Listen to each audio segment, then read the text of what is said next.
everyone, it's Desiree, and let's get started for our Spellbinders series. And what a better way is with the card kit of the month. We are going to start with our reveal and then go into the 10 cards that we always make with this. This kit is called Love Grows Here, and you get your card showing or letting you know what you're going to get in your kit, and it gives you some inspiration. Here's the beautiful selection of cardstock that you will get along with one sheet of gold mirror cardstock. You'll get your 10 cards and 10 envelopes. Your card bases are standard A2 size, which is 4 1/4 by 5 1/2. A packet of sequins, a roll of double-sided tape, and a square of your double-sided foams. Some beautiful chipboard frames, puffy sentiment stickers, some chipboard stickers as well. Of course, your 6x6 paper pad. And again, this is a paper pad. It is not a cardstock pad, which means it is a lightweight. I'm going to say about 60 pounds. But it is great for layering and creating your mats and your layers on the front of your cards. You get 2 sheets of each design in this paper pad. The die cuts. You all know, if you've been here before, you know the die cuts are my favorite thing within each and every one of these kits, and that is what inspires me and is basically what I focus on when it comes to this kit. Collaging, getting all of this out and having fun with those die cuts. You also get your stamp set and also your die. Now for this video, I will actually be using the stamp set. So let's get started. As always, I start with my panels. Now I take the paper pad and I pull out one of every single sheet from the paper pad. They are all then cut down to be 4 by 5 1/4.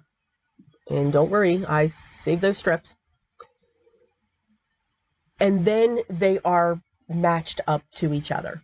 It's like an assembly line when I do this. And I believe in June of 2021, if you go to my Spellbinders playlist, you will see I actually show how I do this and how I lay all of these pieces out.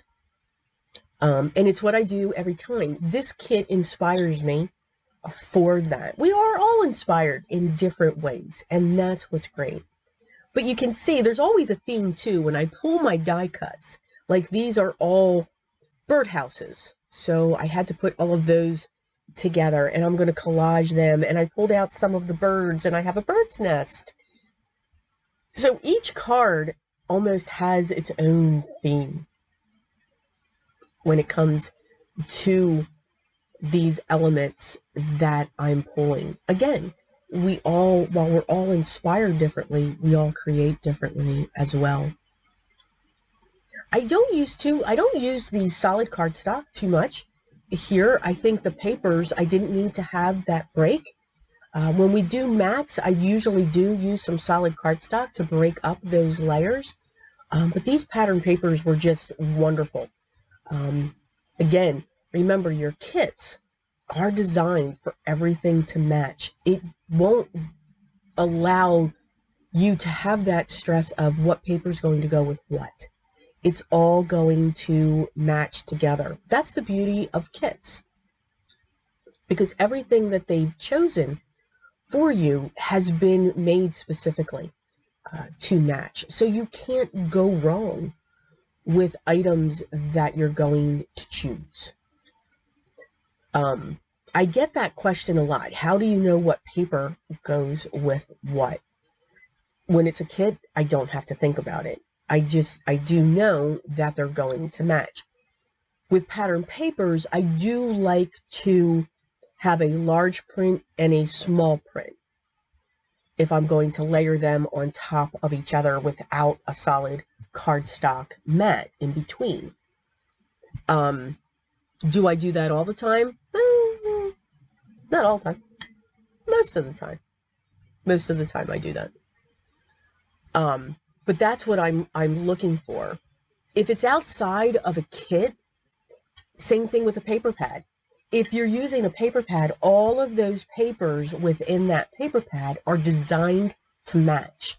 So it doesn't matter what you choose, it's going to go together. Again, I just choose a large print matched up to a smaller print when I'm layering those together. If I'm looking at my scraps, I just will be able to, I can't describe it. If I look at it and it's like, no, then I don't do it. My eyes will tell me this does not look right. So that's, I get that question a lot, and it's tough when it's a bunch of scraps. How do you look at those, and how do you, put those together? There's just a hue. Your eyes will tell you, no, this is too warm against this cold color, this cool color. We all have those different tones. You can see I'm using pinks and grays and peaches and beiges, all of these colors, and they're just matching up beautifully. I love collaging. I think it adds a lot to a card. I probably enjoy collaging because I enjoy mixed media. Taking watercolors and mixing in colored pencils, or using acrylic paints for the backs of a card base and then adding in watercolors on top of that, or heat embossing on top of that.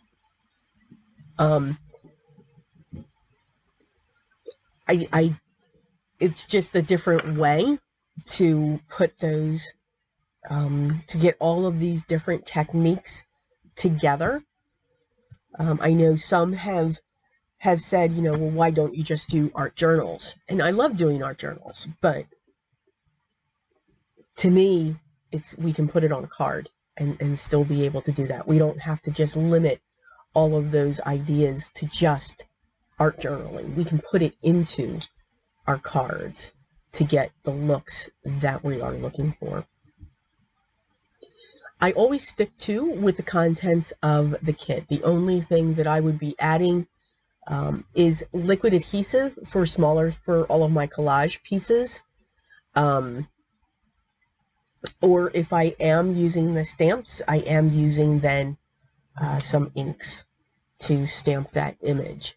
But you can see there is no problem with the contents that you get for this kit.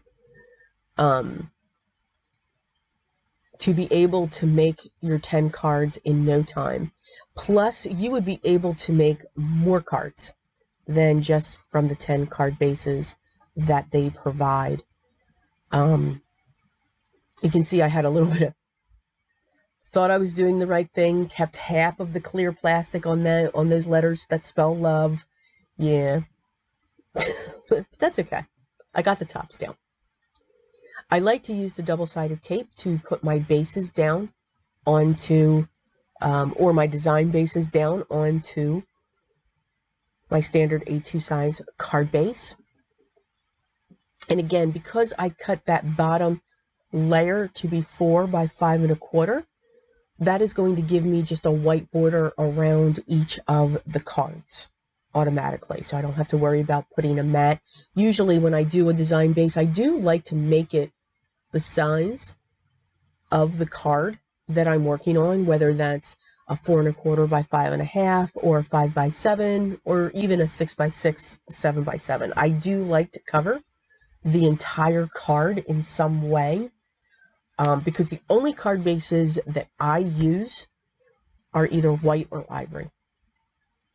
All of my card bases are either white or ivory, and it doesn't matter what size. I very rarely will use a colored card base. Very rarely. I have, but it's not often. It's not often at all. You can see I'm mixing the die cut pieces along with the chipboard pieces. And remember, when you're using your pattern paper, you can certainly let that pattern paper do the work. You don't always have to have multiple die cuts on one. It's just something that I enjoy, to create all of those layers. But you could use, like I'm doing here, one simple die cut, get that in place, and then just have a sentiment coming off of that. And you have a beautiful card in no time. And then just add your sequins to add to it. Now, it took me a while, and I finally remembered that these chipboard pieces are stickers. Yeah. So I've removed the backing paper, and I put this on a piece of cardstock, and then I cut away the excess, and I'm going to use my double-sided tape to get this set onto my card base, my card design panel, and I'm going to set that off on an angle. And then I'm just going to prop up and just use the double-sided foam squares along the bottom, because that is off of the frame, and then just make sure I added liquid adhesive to the top, added sentiment, and then we will add this to our card base. I always make sure to check my card bases too. I can't tell you how many times I have put my card bases, my card designs upside down on my card base. It's awesome. I usually give those to my sister. It torments her a little bit. It doesn't mean the card's ruined. So here, to save time, I did use the stamp of the two adorable birds, and I was very much inspired of their image that they die cut. I loved the colors. I thought they were absolutely beautiful. So I did stamp the image. I used my VersaFine black, let that dry, and then I used my colored pencils to color them in. I just think they are absolutely adorable. And there's that picture. I wanted to bring that in, but very much inspired by those colors. And I love using my colored pencils. I am looking forward to 2023. I know today is the start of December. I hope you all enjoyed too. Make sure, I know you all won't be up, but at midnight, starting this morning, you will get a little short. So I had a lot of fun creating them, and stay tuned to the end. You'll see something off of those shorts. So yeah, I am just overwhelming you with videos, and I hope you are enjoying every single one of them. I just kept going. So yeah. So these are the 10 cards that we created. I do hope you enjoyed them. And again, this is featuring the Spellbinders card kit of the month. And again, it is called Love Grows Here. And it is for December 2022. This starts our Spellbinders week galore. So this is day 1 for that. But again, we've got Spellbinders shorts going off at midnight. And we are moving through the Christmas series, which I hope you are enjoying as well. Guys, enjoy. Our holidays are fast approaching. But remember, take time. Take time to breathe. Take time to enjoy what you're creating. And remember, what's most important to me, always, be creative, guys. Take that time. Because trust me, as we get closer, it'll get more hectic, more crazy. All the products that I used will be listed down below, as always, especially to their blog, so that you can be inspired by so many other members on the inspiration team here at Spellbinders. Also, if you have any questions, make sure you leave those down below as well. And take care, guys. Talk to you in the next one.